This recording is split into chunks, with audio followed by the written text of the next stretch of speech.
আজকে চিংড়ি মাছ কচুর শাক দিয়ে রান্না করবো। তোমার ভিডিওগুলো দেখো। পুরোটি জল দিয়ে দেবো, কচুর শাকগুলো সেদ্ধ করবো।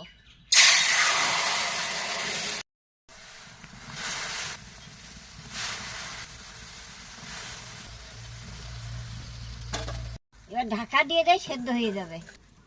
ঢাকাটা খুলে দেই। কচুর শাক সেদ্ধ হয়ে গেছে, ঢেলে নেই। তেল দিয়ে দেই, জিরে সোমবারে দিই, চিংড়ি মাছগুলো দিয়ে দিই, লঙ্কা দিয়ে দিই, কচুর শাক দিয়ে দিই, লবণ দিয়ে দিই, হলুদ দিয়ে দিই।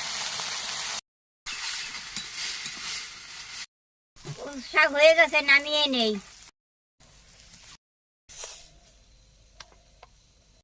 চিংড়ি মাছ দিয়ে কচুর শাক হয়ে গেছে। ভালো লাগলে তোমরা লাইক কমেন্ট করে দেবা।